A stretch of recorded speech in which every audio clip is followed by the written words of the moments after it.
Hello, this is Mitsuki Podfic.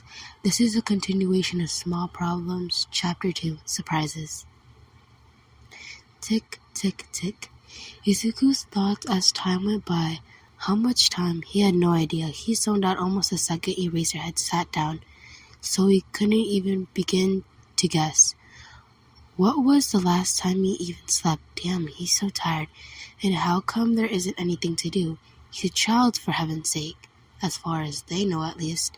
They could at least give him some form of entertainment. Anything. It's like they've never interacted with the kid, which would be good for him if they didn't. He wouldn't look suspicious if he did something out of the ordinary. But Eraser's a pro. He must have interacted with the kid before, even if it's only for in emergencies or for a short time of period. So he needs to continue playing the role of kid. Doesn't want to risk being arrested. A sudden groan interrupts his train of thought. Izuku startled, but slightly, since it was dead silent before. Is something the matter, Shirakochi? Eraser asked. Only startling Izuku. He had barely moved an inch since he announced he'll be taking a nap. These pros are really light sleepers. Can't find anything about on this kid, he replied as he continued to stare at his computer. I mean, it usually takes a while, but not this long. A name would certainly help. Well, I doubt he'll be willing to give it to you, Eraser replied as he poked Izuku's face, nearly getting his finger cut off, even with the fingerprint. He added almost a second thought. Yep, he replied. Wait, fingerprint? I'm surprised I haven't heard anything of a facial print. It's barely morning. He's like 3. There's absolutely no reason for him to be out this late. What the heck do you mean fingerprints? Right, Eraser sighed. You think it could be a case of kidnapping? Fine, continue with your boring conversation. See if I care. This is a possibility, but I checked all the missing children near the area and found nothing. I even went as far as to check the National's missing kids reports and still found nothing. Perhaps from another country. The type of kidnapping is showing up a lot more in the news from what I've seen. Yeah, that could be, he muttered. Can this kid even speak or understand Japanese? I'm not sure, Eraser mumbled. Kid, do you understand what I'm saying? He asked Izuku. Should Izuku respond? Probably best not to. Let them waste their time with the case abandonment, so then they're less likely to find the actual him. Guess not, Iris replied. He looks just as confused as last time. You ought to give the kid more time to respond. He's not a bro. He won't respond a lightning speed like some people here. Right, he said with a glare. What's your name, kid? Can you tell us anything about you? Well, I guess I'd answer it. That answers that. He grumbles after a long moment of silence. If this ends up being a case, it's gonna be a big headache for me, so I should go finish with my other work. Right, I'm still working on the drug case, so I'm not gonna be much of a help here. Samsa could help you, though. He is the one that deals with children the most. Right, the kid looks tired, so I'll doubt he's gonna make a run for it, plus he's probably be more at ease in your office, so would you mind watching him while I get my things settled? Sure, I don't think he's gonna let go of you anytime soon. He does as Izuku keeps his death grip on Eraser's hero costume, even as he tries to place him on the chair which was previously occupied. Another sigh came from Eraser. Guess I'll just have to deal with it, he says as he examines the small office with a small wave. Replied Trenchcoat Man, more focused on his laptop now. Hey, Samsa, do you have my paperwork from my previous case? He asked a cat-looking cop who seems to be reading something on his laptop. Yep, it's right in my desk, he says, opening the top left of his desk without even looking in, handing near an inch thick of paper along with a clipboard to Eraserhead. Thanks, he replied as he sat down with Izuku on his lap, who was no longer clinging to his suit. They stayed like that for a while, Eraser doing work and Izuku trying not to die of boredom. If he was completely honest, it wasn't as bad as when he was in the office. At least with this privacy, he could see outside and also tell what all the cops were doing. That's why they couldn't sneak up on him. He could also see what case the pro was working on, which wasn't that interesting, but it's always good to have information. It was honestly really peaceful. Well, that is until he felt Eraser tensed up. It was only slightly, but it was still noticeable. Noticing enough that it caused Izuku's own anxiety to tense up. Sure, the twitching of Eraser's shoulder could be nothing, but Izuku knew something was up when Eraser started looking around. He was only moving his eyes, so it wasn't as noticeable, but Izuku noticed, which prompted him to do the same. He wasn't exactly sure what he was looking for, but Eraser was looking for it, so it must be important. It didn't take long for the answer to come. It was loud. Broken glass. Eraser jumped to his feet, making sure he had a good hold on Izuku. The gunshot was fast, but Eraser prepared for that. He yelled something that Izuku couldn't hear and ran towards a door that was in the right place, placing him inside. Izuku didn't even protest, too shocked by the noise still going outside. Eraser said something again, but just as last time, Izuku didn't hear it, and then he left, leaving Izuku alone in the room with loud noises still coming through, even with the door being closed. He covered his ears to stop the noises, but the ringing was still there, lingering in his mind. Just as questions and thoughts started to erupt, why was someone shooting? Why was the shooter directed at him? No, that can't be. What if it was? Why would they choose to shoot a police station? I almost got shot. Oh God, I almost got shot and I can't do anything to protect myself.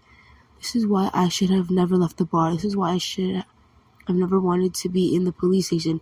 Something always happens. Yelling noises. He's not sure how long he spent on the floor trying to cover up the noise that was long gone.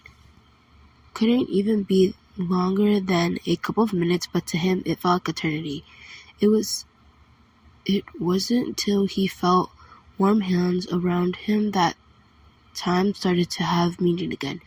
Those warm hands pulled him away from his head, where he was pulling his hair. He didn't even notice he started doing that. His hands slowly made their way to feel what like someone's chest, and he could hear and feel someone's exhausted breathing. After a while, Izuku began to follow and managed to get his breathing back together. Once his breathing was under cover, his hearing and sight started to come back as well, and he managed to make out Eraser, who was sitting right in front of him, still exaggerating his breath. Izuku stayed like that a while longer till he was sure he could breathe once again. Once he was sure that he wasn't going to pass out, though, he pushed away from Eraser. More tears spilled from his eyes as he tries to distance himself from the pro, making his glance much less intimidating. Eraser made no attempt to get Izuku back, accepting his need for space. After a while, Eraser exited the room, though he was still outside, now talking to someone. The door was left creaked, probably to give Izuku space, but not making him feel trapped. Well, why did I react like that? And in front of a pro, no less. It's not like it's the first time I've nearly been shot or almost dead. And here I thought I had finally control over my emotions. This damn body just messes with me, isn't it? The kid sure is a weird one. Doesn't seem to trust him, but still prefers him over all the other cops at the station, trying to avoid them like the plague, or more like they're gonna hurt him the first chance they get. His anxiety was even present as he began to fall asleep, which is definitely something to be concerned about. He even glared at Samsa, which is weird because kids usually adore him. I mean, who wouldn't? He's half cat. There's no reason in chance with dealing with children during cases, especially intense cases. But the kid clung to him the second they got closer. Didn't help that someone came and started shooting the place. More negatively associated with cops definitely aren't good for kids, especially one so young.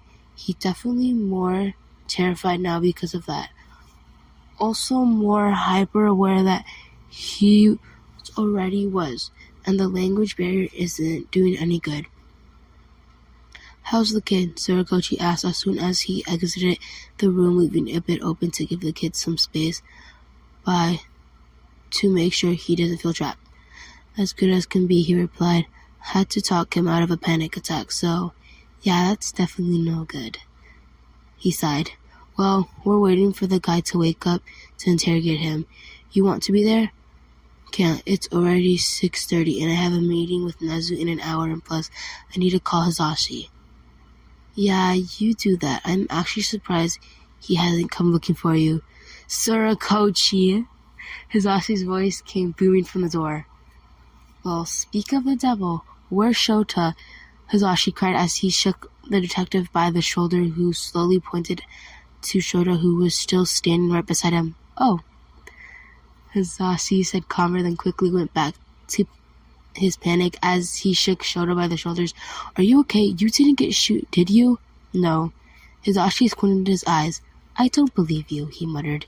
"Is he telling the truth, Surakochi?" "Yep, as far as I know, no one was hurt."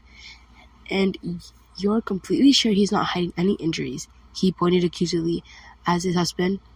"I'm not." "Right, that's what you always say. You have no idea how I was worried when I saw Samsa posting about the shooting." "Wait, he did what?" Surakochi said in surprise. I'll be back in a sec." "Well, I'm fine, so there isn't anything to be worried about." "Yeah, I see that now, but still, you couldn't have texted me that."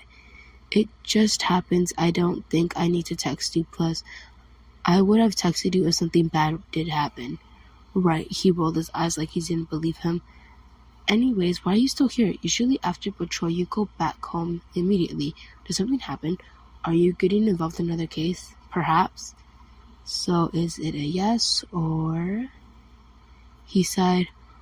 "When I texted you that I was going to stay a little longer at the station, it wasn't anything big. Just a lost kid. But we're trying to talk to him and it doesn't appear like he speaks or understands any Japanese. So it's been an interesting case. It might be an international case. And then when I went to appear the shooter, the last thing I said was, 'Damn kid.'" "Wait, so you think the guy was trying to shoot the kid?" "Think so. You think it could be Yakuza related? Maybe a kid of theirs?" "That is a possibility, but I'm not completely sure." He said thoughtfully. "Well, where's the kid now?" In the waiting room," he replied as he pointed to the door behind him. "In the waiting room? Alone?" Hisashi asked in a worried tone. "Yeah. You can't just leave him there alone, especially after something so traumatic." The kid wanted to be alone. Me being there just made him even worse. He kept on backing up. "Well, why didn't you get Samsa or something? I don't think he's too fond of cops. Maybe I should go check on him. I'm not a cop and I also don't have a scary face, so..." "Do what you want. Just make sure he doesn't bite your finger off." "I'm actually good with the kids, so I doubt there'll be anything to worry about," he replied calmly as he opened the waiting room carefully. After a while of being alone in the room with nothing but the white noise from outside, a blond man peeked his head through the door and gave a warm smile. He seems kind but also familiar. "Hello, kiddo," the man said as he entered the room, making eye contact with Izuku even as he attempted to glare as hard as he could, though it was difficult to do when he was under a chair. "My name is Yamada Hisashi. he continued as he crouched down to where Izuku was. Yamada Hizashi. Now that name is definitely familiar. Maybe when I was doing a job? Though I guess if what Shota said is right, you don't understand that. He laughed. Well, maybe this will be easier. He mumbled, then pointed at his arm. I'm Yamada Hizashi, he said, though this time putting more enthusiasm on his name. Or maybe it'll be easier if I go by my hero name, he muttered again. And that Izuku perked up. Hero name? This guy's a hero? Ooh, you like heroes, I see, he says with enthusiasm. Damn, this guy is observant. Well, I'm a hero, he says, holding over his hero license. This one was much detailed than Eraser's, and a lot more colorful. That tends to be the case of line lights, so it didn't come much as a surprise. Izuku didn't grab it. Present Mike, he said, pointing at himself, then pointing at Izuku. And you? Izuku stayed quiet. He may be nice, but he's still a pro, and they're not to be trusted. He seems the kindest of things Present Mike was capable of. Maybe we should try figuring out where you're from, kid. Kids tend to learn about their countries early on, right? He says as he went to grab his phone and continued to talk nonsense. If he was unknown to Izuku, but he probably couldn't speak Japanese, then that noise would probably have been uncomfortable. But it wasn't, because Izuku did know Present Mike and Japanese. He used to listen to him cradling when he was young. In his room, the living room, on his way to school, alone with his mother, with Kachan, his voice always brings him comfort in the past, and it does the same here. He didn't know how much he missed the voice of familiarity till now. He could honestly fall asleep right now just like he used to before. So, you think you can give me your name, little listener? He asked again, softer, sounding just as he did all those years ago on his radio show. Izuku, he replied quietly, not noticing the words left his mouth. Sorry, what was that? Present Mike asked. Damn it. He shouldn't have said that. Izuku put his mouth in front of his mouth, not waiting anything else to come out. I think I heard Izuku. Is that right? He asked. Why did he do that? Stupid. You don't have to say anything else if you don't want to, he said quickly, and there is also no need to cry. I'm not crying. Damn, twice in one day? Okay, kid. Izuku, maybe you like to get out of under there.